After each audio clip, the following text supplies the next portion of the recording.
Welcome to Harmony Glades. It looked like the perfect place to live. All the houses had green lawns, shiny mailboxes, and pretty flowers. Everything was neat and tidy because of the Harmony Glades Homeowners Association, or HOA for short. The HOA had lots of rules about what you could do with your house and yard. You couldn't paint your house a wild color, you had to mow your lawn every week, and your holiday decorations couldn't be too big or stay up too long. Mrs. Gable was the head of the HOA. She loved rules and making sure everyone followed them. She drove around in her golf cart, looking for anything that wasn't perfect. If she saw a weed in your flower bed or a basketball hoop left in the driveway, you would get a letter from the HOA. Most people in Harmony Glades tried to follow the rules, even if they thought some of them were silly. They didn't want to get on Mrs. Gable's bad side. But sometimes, things happened that were hard to control. People went on vacation, got sick, or had other things to worry about besides their lawns. The HOA board meetings were held every month. At these meetings, the board members would talk about rule breakers and decide what to do about them. They could give warnings, fines, or even take legal action. Mrs. Gable always made sure everyone knew the rules and that no one got away with breaking them. Harmony Glades was her perfect little world, and she was determined to keep it that way, one perfectly manicured lawn at a time. But little did she know, a big storm was brewing that would shake up Harmony Glades and change everything forever, and it all started with a house that wasn't quite as perfect as the others.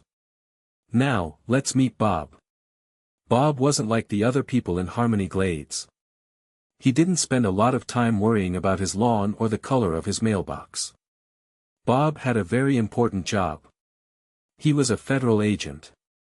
That means he worked for the government, catching bad guys and solving tough cases. Bob's job took him all over the country, and sometimes even to other countries. He would be gone for weeks or even months at a time. When he was home, he liked to relax and catch up on his sleep. He didn't have much time for yard work or HOA meetings. Bob bought his house in Harmony Glades because it was a quiet and safe place to live when he wasn't working. He didn't really care about the rules, but he tried to keep his yard looking okay. He hired someone to mow the lawn sometimes, but sometimes the grass would get a little long before he could get to it. He was a nice guy, but very private. Most of his neighbors didn't really know him. They just saw him coming and going in his car. They knew he worked a lot, but they didn't know what he did. Some of them thought he was a salesman, and some thought he was a traveling businessman. No one suspected that he was a federal agent who put bad guys in jail.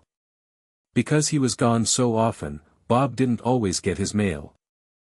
Sometimes, the letters would pile up in his mailbox until it was overflowing. He also didn't always see the notices that the HOA sent out. This would become a big problem for Bob, a bigger problem than he ever imagined. And it would all start with a few weeds and some peeling paint. The kind of problems that Mrs. Gable and the HOA took very, very seriously. His absence was about to paint a big target on his front door. One summer, Bob had to go on a very long and important mission. He was gone for almost 3 months. During that time, his house started to look very different from the other houses in Harmony Glades. The grass in his yard grew super tall, almost like a jungle. Weeds popped up everywhere, and some of them even had flowers. The paint on his house started to peel, and it looked like the house was getting old and sad. Mrs. Gable noticed right away. She drove by Bob's house every day in her golf cart, shaking her head. "That's just not acceptable," she muttered to herself. She wrote Bob a letter, telling him that his yard was a mess and that he needed to take care of it right away. But Bob was far away, chasing bad guys, and he never got the letter. The other neighbors started to complain too. They didn't like looking at Bob's messy yard. It made their own houses look less perfect. They told Mrs. Gable that she needed to do something about it. So, Mrs. Gable wrote Bob another letter. This time, she said that if he didn't clean up his yard, the HOA would have to do it for him, and he would have to pay for it.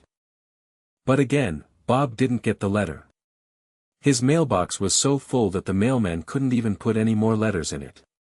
The HOA rules were very clear: homeowners had to keep their property in good condition. Bob's house was now a clear violation. The HOA board members started to talk about what to do. They knew that Bob was gone a lot, but they didn't know where he was or why he was gone. They just saw a messy house that was bringing down the whole neighborhood. Little did they know, the messy house was about to become a federal case. And Mrs. Gable was about to find out that some rules are harder to enforce than others. The HOA sent more letters, each one more serious than the last. They weren't just friendly reminders anymore, they were official warnings. The first warning said Bob would be fined if he didn't clean up his yard in 2 weeks. When 2 weeks passed and nothing changed, they sent another letter with a bigger fine. And then another, and another. But it was like sending letters into a black hole. Bob was still away, and his mailbox was so stuffed that the mailman started leaving the letters on the porch. The porch was now covered in a mountain of envelopes, all addressed to Bob. Mrs. Gable was furious.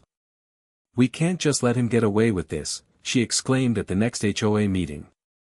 "It's setting a bad example for everyone else. What if everyone just stopped taking care of their houses?" The other board members agreed. They felt like they had tried everything. They had sent letters, issued warnings, and even threatened fines. But nothing had worked. They needed to do something drastic. One of the board members, Mr. Henderson, suggested hiring a landscaping company to clean up Bob's yard and then charging him for it. But Mrs. Gable shook her head. "That would cost too much money," she said. "And what if he still doesn't pay? We'll be stuck with the bill." Another board member, Mrs. Peterson, had a more radical idea. "Why don't we just get rid of the house?" she suggested quietly. Everyone stared at her in shock. "Get rid of the house?" Mr. Henderson repeated. "What do you mean?" Mrs. Peterson explained that if the house was such a problem and Bob wasn't taking care of it, maybe the best solution was to tear it down and build something new. It sounded crazy, but Mrs. Gable started to think about it. It would definitely solve the problem of the messy yard. And it would send a strong message to everyone else in Harmony Glades: the HOA meant business. The seed of a truly terrible idea had been planted. The idea of demolishing Bob's house hung in the air like a bad smell. Mr. Henderson was still hesitant. "I don't know, Mrs. Gable," he said. "That seems a little extreme. Are we even allowed to do that?" Mrs. Gable pulled out the HOA rule book, which was almost as thick as a dictionary. She flipped through the pages, her finger tracing the lines of text. "Well," she said, "it says here that if a homeowner neglects their property to the point that it becomes a nuisance and a danger to the community, the HOA has the right to take action to correct the problem." "But does that mean we can tear down their house?" Mr. Henderson asked. Mrs. Gable shrugged. "It doesn't specifically say we can't," she said with a sly smile. "And besides, Bob hasn't responded to any of our letters or fines. He's basically abandoned the property." Mrs. Peterson chimed in, "Think of the possibilities.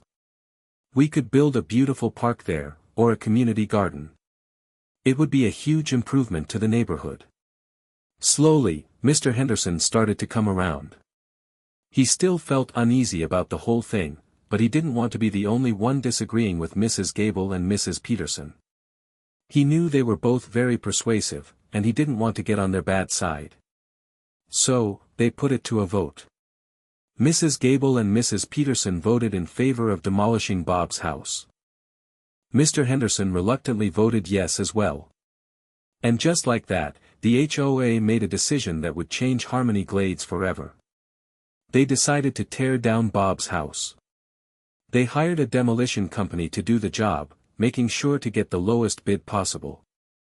They didn't want to spend too much money on this crazy plan. They figured Bob wouldn't even notice until it was too late. After all, he never seemed to be around anyway. They truly believed they were acting in the best interests of the community.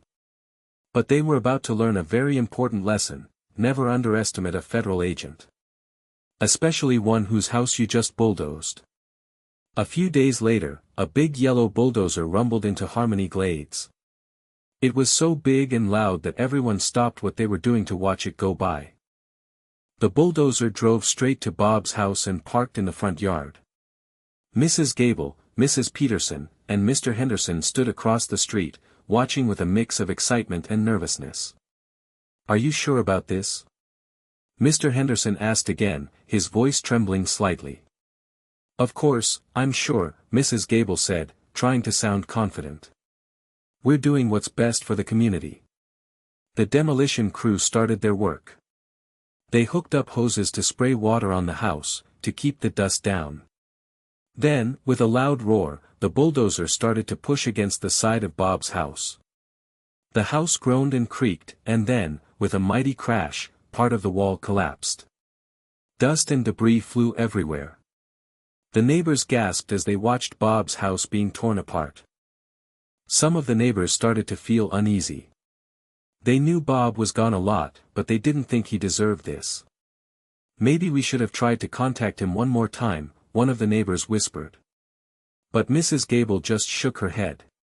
"It's too late now," she said. "Besides, he should have followed the rules." The bulldozer continued to tear into Bob's house, ripping apart walls, smashing windows, and destroying everything inside. It was a chaotic scene, and it was happening right in the middle of peaceful Harmony Glades. What the HOA didn't know was that they were not just destroying a house, they were about to unleash a force more powerful than any bulldozer. And Bob was about to come home to the biggest surprise of his life. A surprise that would leave Harmony Glades shaken to its core. As the bulldozer continued its destructive work, a cloud of dust billowed into the air, coating everything in a fine layer of grime.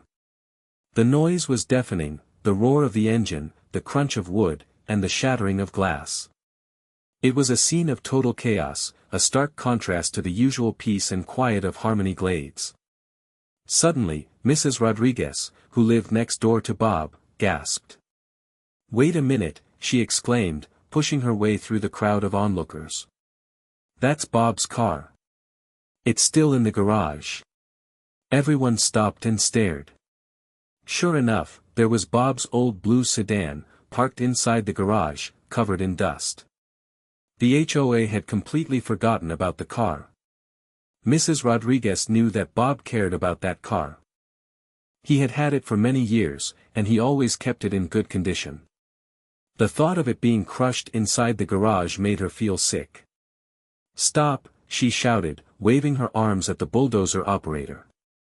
"Stop the bulldozer. There's a car in there." But the operator couldn't hear her over the noise of the engine. He just kept pushing, tearing down the walls of the garage. Mrs. Rodriguez ran towards Mrs. Gable, her face pale with worry. "Mrs. Gable, you have to stop them," she pleaded. "Bob's car is in there. It's going to get destroyed." Mrs. Gable looked at the car, then back at the bulldozer. She hesitated for a moment. She didn't want to stop the demolition. They were so close to finishing the job. But she also didn't want to be responsible for destroying Bob's car. Okay, she said, sighing. "Tell him to stop for a minute." Mrs. Rodriguez ran back to the bulldozer and frantically waved her arms. Finally, the operator saw her and stopped the engine. The sudden silence was almost as shocking as the noise had been. Everyone held their breath, waiting to see what would happen next. Mrs. Rodriguez knew that this was just the beginning of a much bigger problem. Destroying the car was bad, but destroying the house of a federal agent? That was a whole different level of trouble. With the bulldozer silent, Mrs. Gable approached the garage, her face a mask of concern. "Okay," she said to the demolition crew, "let's try to get the car out of there without damaging it too much." The crew carefully used the bulldozer to push away the remaining debris from the garage door. Then, they hooked a chain to the car's bumper and slowly pulled it out. The car was covered in dust and had a few scratches, but it was mostly intact. Mrs. Rodriguez breathed a sigh of relief. "Thank goodness," she said. At least the car is okay. But just then, another neighbor, Mr. Johnson, ran up to the group, his face flushed and panicked. "Mrs. Gable! Mrs. Gable," he shouted. "I just saw Bob. He's on his way home. His flight landed early." Mrs. Gable's eyes widened in horror. "Bob's coming home," she stammered. But we haven't finished the demolition yet." Mr. Henderson wrung his hands nervously. "What are we going to do?" he asked. "What are we going to tell him?" Mrs. Peterson tried to remain calm, but she was clearly shaken. "Maybe we can explain to him that we were just trying to help," she said weakly. "That we were just trying to improve the neighborhood." But Mrs. Gable knew that no explanation would be good enough. They had torn down Bob's house without his permission, and now he was coming home to find it in ruins. She could only imagine how angry he would be. "Everyone, get out of here," she ordered. "I'll handle this." The neighbors scattered, hurrying back to their houses to avoid Bob's wrath. Mrs. Gable, Mrs. Peterson, and Mr. Henderson stood alone, watching anxiously as Bob's car pulled into Harmony Glades. The moment of truth had arrived. The storm that had been brewing for months was about to break, and Harmony Glades would never be the same again. The question was, would Bob be reasonable, or would the HOA face the full force of a federal agent's fury? Bob's car turned onto their street. He had been traveling for so long, and all he wanted was a shower and a good night's sleep in his own bed. As he drove closer to his house, he noticed something strange.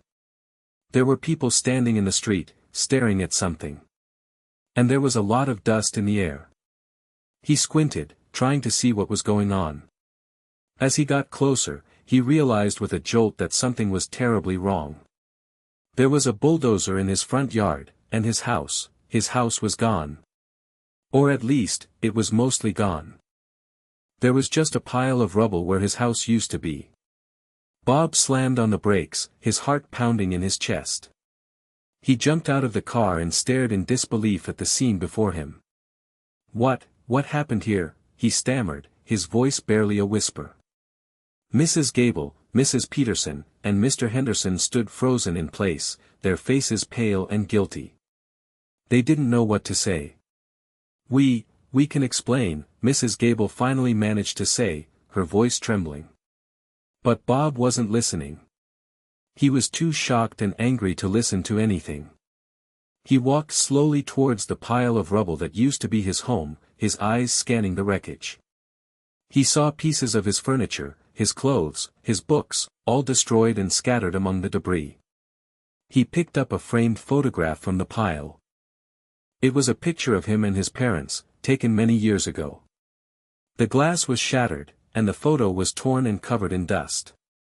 That was the last straw. Something inside Bob snapped. He had been through a lot in his life, but this was too much.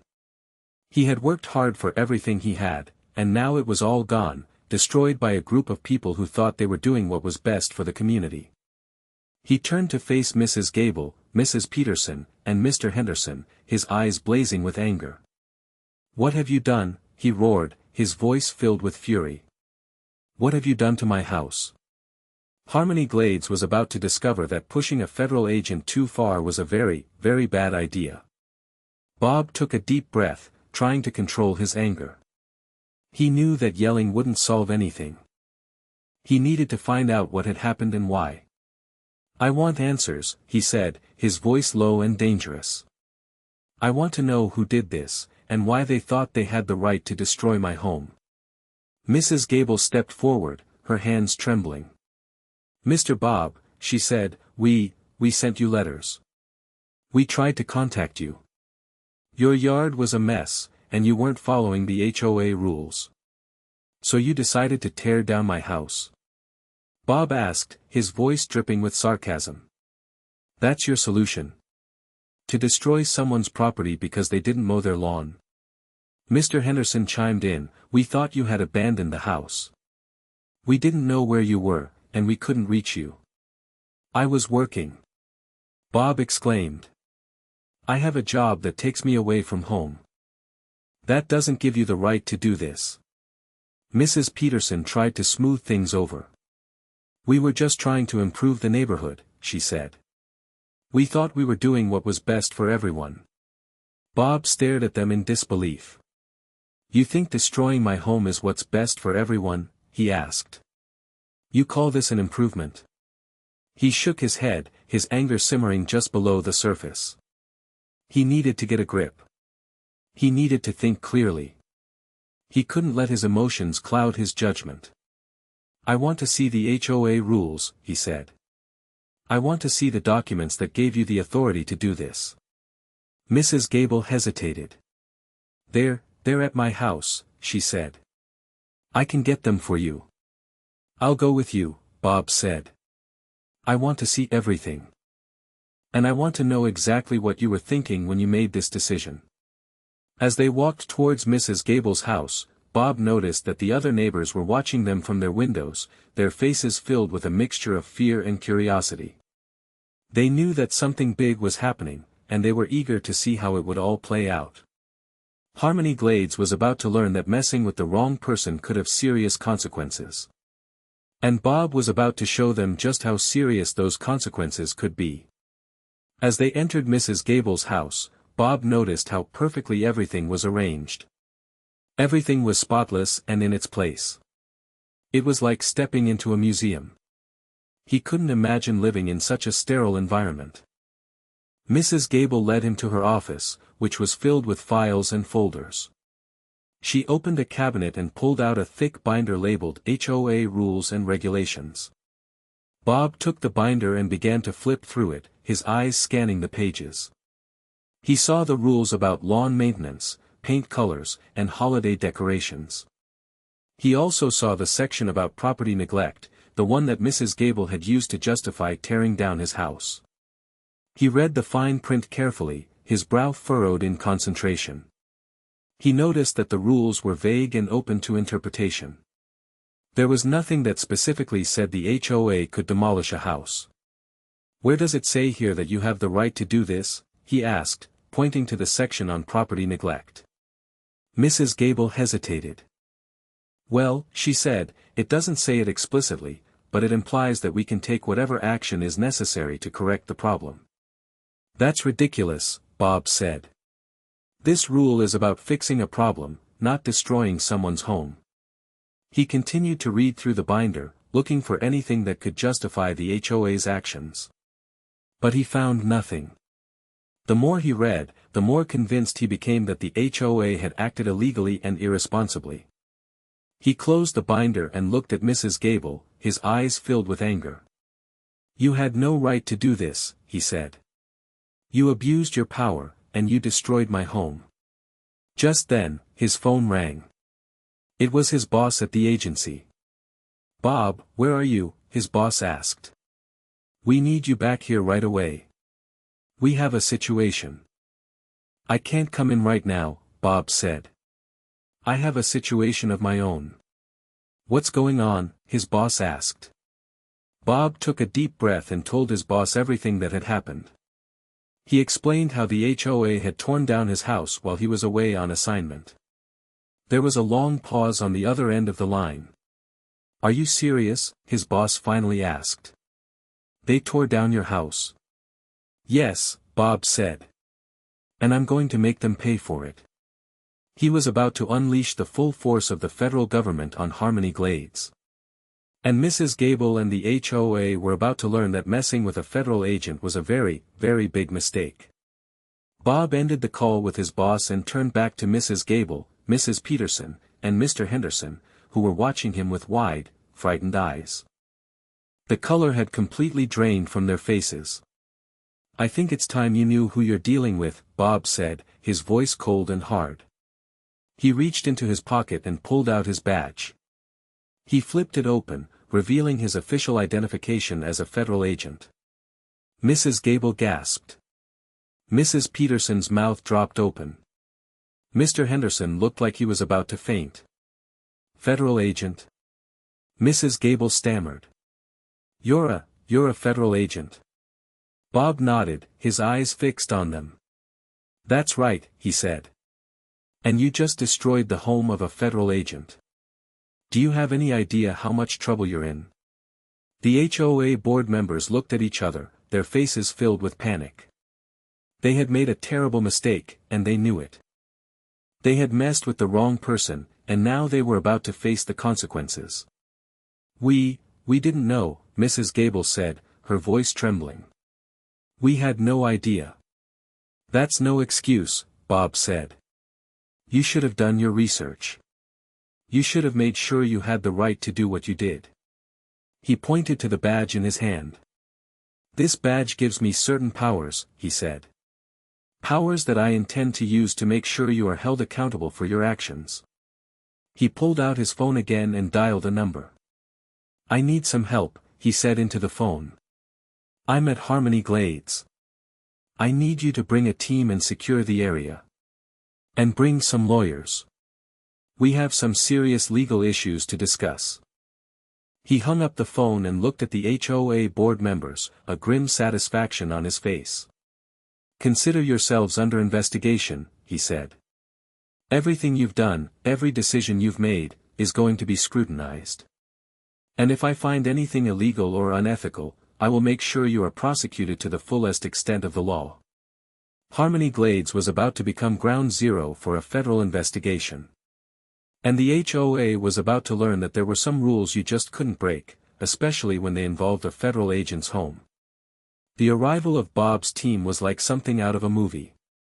Black SUVs pulled up to Mrs. Gable's house, and men and women in dark suits piled out. They quickly secured the perimeter, keeping curious neighbors at bay. Lawyers in crisp suits followed, carrying briefcases filled with legal documents. Mrs. Gable, Mrs. Peterson, and Mr. Henderson were ushered into Mrs. Gable's living room, where Bob and the lawyers were waiting for them. The atmosphere was tense and heavy. Now, Bob said, his voice calm but firm, I want a full explanation of everything that happened. I want to know every detail, every decision, every conversation that led to the destruction of my home. The HOA board members stammered and stumbled over their words, trying to explain their actions. They said they were just trying to enforce the rules, that they thought Bob had abandoned his property, that they were just trying to improve the neighborhood. We sent you letters, Mrs. Gable pleaded. We tried to contact you. We didn't know where you were. But did you try really hard? Bob asked, his eyes narrowed. Did you try to find out if I was okay? Or did you just assume the worst and take matters into your own hands? Mr. Henderson wrung his hands nervously. We made a mistake, he said. We realize that now. We're sorry. Sorry isn't good enough, Bob said. You destroyed my home, my possessions, my memories. You can't just say you're sorry and expect me to forget about it. The lawyers began to ask questions, grilling the HOA board members about their procedures, their finances, and their decision-making process. They asked about the HOA rules, the warnings that were sent, and the vote to demolish Bob's house. The more the lawyers asked, the more nervous the HOA board members became. They realized that they were in deep trouble. They had made a series of bad decisions, and now they were facing the consequences. As the investigation continued, it became clear that the HOA had not only made a mistake in demolishing Bob's house, but they had also been engaging in some questionable practices. The lawyers discovered irregularities in the HOA's finances, potential conflicts of interest, and evidence of mismanagement. Harmony Glades was about to be exposed for more than just a neighborhood with a strict HOA. It was about to be revealed as a community with secrets, lies, and a whole lot of trouble. The investigation into the HOA quickly expanded beyond the demolition of Bob's house. Bob's team began interviewing other residents of Harmony Glades, asking about their experiences with the HOA, their opinions on the rules, and any concerns they had about the way the HOA was being run. Many residents were hesitant to talk at first, afraid of retaliation from Mrs. Gable and the other board members. But as they saw the seriousness of the investigation and the power of the federal government behind it, they began to open up. They told stories of unfair fines, arbitrary rule enforcement, and a lack of transparency in the HOA's decision-making process. They said that Mrs. Gable and the other board members ruled Harmony Glades with an iron fist, silencing dissent and punishing anyone who dared to challenge their authority. One resident, Mrs. Davis, said that she had been fined for planting flowers that were too tall, and that she had been forced to remove them, even though they were perfectly healthy and beautiful. Another resident, Mr. Chen, said that he had been threatened with legal action for putting up holiday decorations that were too festive. The lawyers also began to dig into the HOA's finances, scrutinizing every transaction, every expense, and every payment. They discovered that Mrs. Gable and the other board members had been using HOA funds for their own personal expenses, including lavish dinners, expensive vacations, and personal home improvements. They also found evidence that the HOA had been awarding contracts to companies owned by friends and family members, without going through a proper bidding process. It was clear that the HOA was not only abusing its power, but it was also engaging in illegal and unethical behavior. As the investigation deepened, the atmosphere in Harmony Glades became increasingly tense. The neighbors were divided, some supporting Bob and others defending the HOA. Rumors and accusations flew, and the once peaceful community was now embroiled in a bitter and divisive conflict. Bob knew that he had stirred up a hornet's nest, but he was determined to get to the bottom of things and bring those responsible to justice. He wouldn't rest until Harmony Glades was a fair and just place to live for everyone. With the evidence mounting against the HOA, Bob decided to bring in even more resources. He contacted his colleagues at the Department of Justice and requested their assistance in the investigation. He explained the situation, outlining the evidence of fraud, mismanagement, and abuse of power. The Department of Justice agreed to help, sending in a team of experienced investigators and lawyers to assist Bob's team. They began to conduct a more in-depth investigation, interviewing more residents, reviewing more documents, and analyzing more financial records. The investigation uncovered even more shocking details. It turned out that Mrs. Gable and the other board members had been secretly raising HOA fees without informing the residents, and they had been pocketing the extra money. They had also been accepting bribes from contractors in exchange for awarding them lucrative contracts. The lawyers discovered that the HOA had been violating state and federal laws, and that Mrs. Gable and the other board members could face serious criminal charges. The walls were closing in on the HOA, and they knew it. Mrs. Gable, Mrs. Peterson, and Mr. Henderson tried to deny the allegations, but the evidence was overwhelming. They were caught red-handed, and they had no way to escape the consequences of their actions. As the investigation neared its conclusion, the atmosphere in Harmony Glades became even more tense. The neighbors were on edge, waiting to see what would happen next. They knew that the future of their community was at stake. Bob knew that he had to bring those responsible to justice. He had a duty to protect the residents of Harmony Glades and to ensure that they were treated fairly. He was determined to hold the HOA accountable for their actions and to restore peace and justice to the community. He had a lot of work to do, but he was confident that he could make a difference. He would show them that even a small-town HOA couldn't get away with breaking the law, especially not when they messed with a federal agent. The news of the HOA's illegal activities spread like wildfire throughout Harmony Glades. The neighbors were shocked and outraged. They couldn't believe that Mrs. Gable and the other board members had been betraying their trust and stealing their money. A wave of anger swept through the community, and the residents began to demand accountability.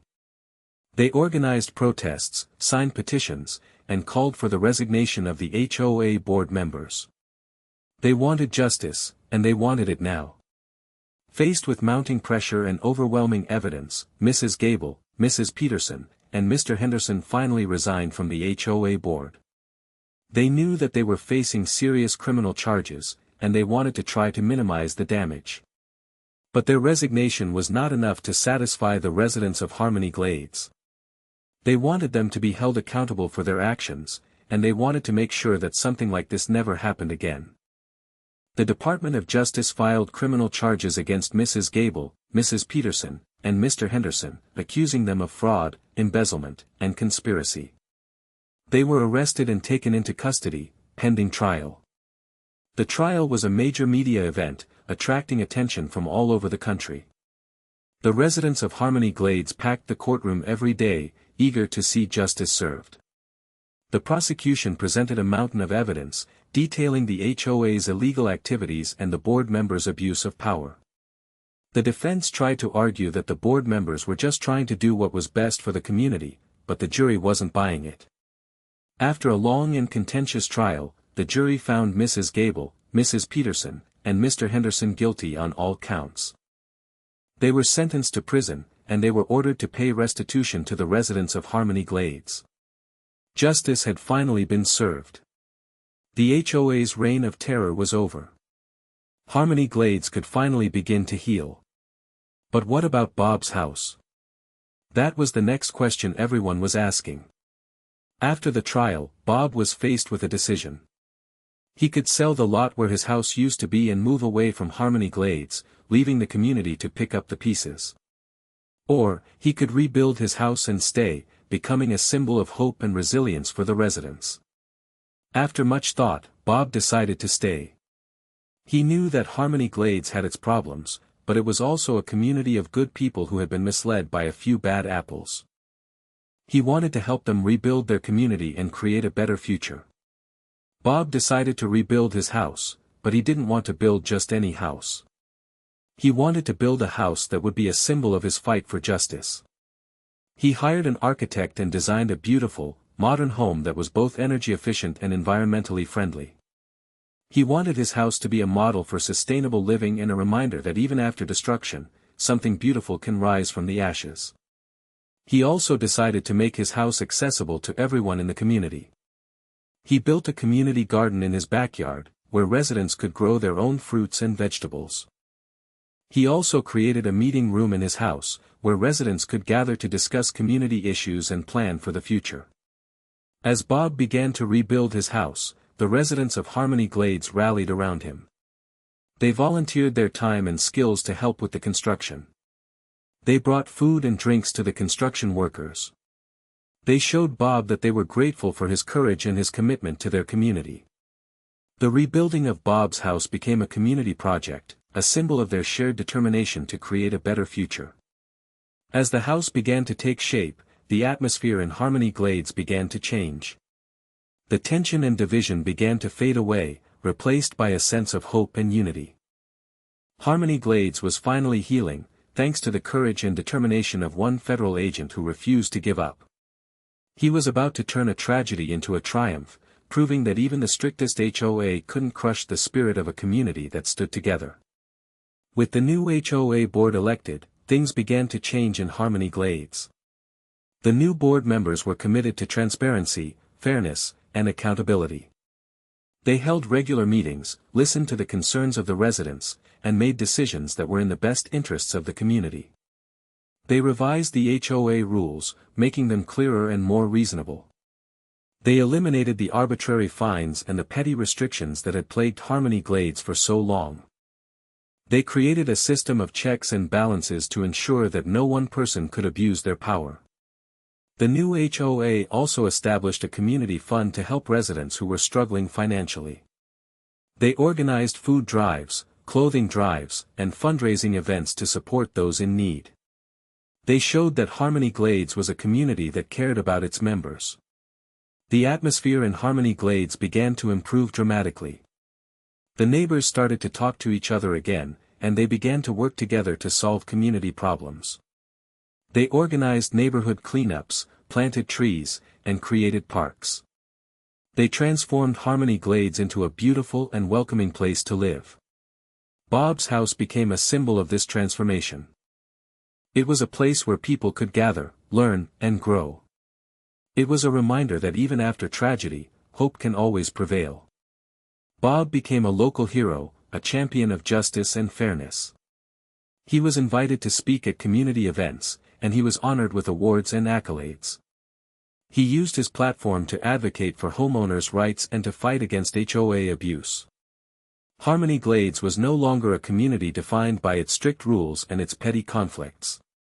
It was now a community known for its resilience, its unity, and its commitment to justice. The storm that had once threatened to destroy Harmony Glades had ultimately made it stronger and more vibrant than ever before. And it all started with one federal agent who refused to let injustice prevail. He showed everyone that standing up for what's right, even when it's difficult, can make all the difference in the world. Harmony Glades had learned a valuable lesson: a community is only as strong as its commitment to fairness and justice for all. Bob traveled the country, sharing his story and inspiring others to stand up to HOA abuse. He helped other communities fight for their rights and reclaim their neighborhoods. He became a voice for the voiceless, a champion for the underdog. He never forgot what happened in Harmony Glades, but he didn't let it define him. He used it as a catalyst to make a positive impact on the world. He showed everyone that even the most difficult experiences can be turned into opportunities for growth and change. Years later, Harmony Glades was a thriving community, a model for other neighborhoods to emulate. The HOA was still in place, but it was a different kind of HOA. It was an HOA that served the community, not the other way around. The residents of Harmony Glades had learned a valuable lesson. They had learned that power should be used responsibly, and that rules should be fair and just. They had learned that community is more important than conformity, and that diversity is a strength, not a weakness. Bob's house stood as a reminder of this lesson. It was a symbol of hope, resilience, and justice. It was a testament to the power of community and the importance of standing up for what's right. And so, the story of Harmony Glades became a legend, a cautionary tale about the dangers of HOA abuse and a celebration of the power of community. It was a story that was told and retold, inspiring generations of homeowners to fight for their rights and to create communities that were fair, just, and welcoming to all. The small town that almost lost its soul had found it again, thanks to the courage of one man and the determination of a community that refused to be silenced. The memory of Mrs. Gable and her strict rules faded, replaced by the legacy of Bob, the federal agent who taught them the true meaning of harmony. And that's a harmony that would last for generations to come. The years passed, and Harmony Glades continued to thrive. Bob remained a respected and beloved member of the community, always ready to lend a helping hand or offer a word of encouragement. He never remarried, dedicating his life to serving others and fighting for justice. His house became a landmark, a symbol of hope and resilience that drew visitors from all over the world. People came to see the house, to learn about the story of Harmony Glades, and to be inspired by Bob's courage and determination. The new HOA board members continued to serve the community with integrity and fairness. They worked hard to maintain the beauty of Harmony Glades, while also ensuring that the rules were reasonable and just. They understood that the purpose of an HOA was to serve the residents, not to control them. Mrs. Gable, Mrs. Peterson, and Mr. Henderson were eventually released from prison, but they were never welcomed back into Harmony Glades.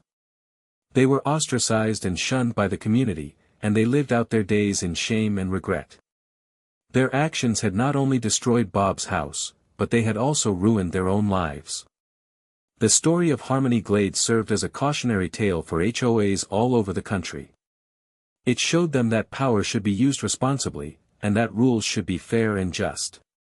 It reminded them that communities are built on trust, respect, and a shared commitment to the common good. And so, the legacy of Bob, the federal agent who stood up to HOA abuse, lived on, inspiring generations of homeowners to fight for their rights and to create communities that were fair, just, and welcoming to all.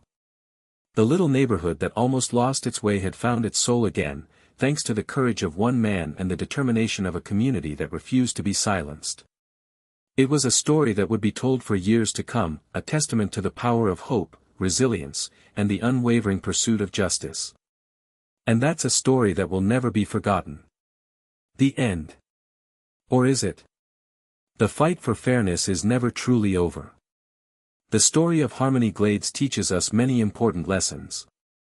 It teaches us about the dangers of unchecked power, the importance of responsible leadership, and the value of knowing our neighbors. It reminds us that rules should be fair and just, and that they should be applied equally to everyone. It shows us that communities are built on trust, respect, and a shared commitment to the common good. It teaches us that it's important to stand up for what's right, even when it's difficult. It shows us that one person can make a difference, and that even the most difficult challenges can be overcome with courage, determination, and a little bit of help from our friends. It reminds us that we should always try to get to know our neighbors, to understand their stories, and to appreciate their unique perspectives. It shows us that diversity is a strength, not a weakness, and that communities are stronger when they embrace their differences. And finally, it teaches us that the fight for fairness is never truly over. It reminds us that we must always be vigilant, always be ready to stand up against injustice, and always be committed to creating communities that are fair, just, and welcoming to all. So, the next time you see a neighbor struggling, reach out and offer a helping hand. The next time you see an injustice, speak out against it. The next time you have the opportunity to make a difference, seize it with both hands. Because as the story of Harmony Glades shows us, even the smallest actions can have a profound impact on the world. And together, we can create communities that are truly harmonious, where everyone is treated with dignity and respect, and where everyone has the opportunity to thrive. Remember, power without responsibility is a dangerous thing. And knowing your neighbors can make all the difference. So go out there and be a good neighbor. The world needs more people like Bob, and more communities like the new Harmony Glades. That's the real harmony we should all be striving for. The end.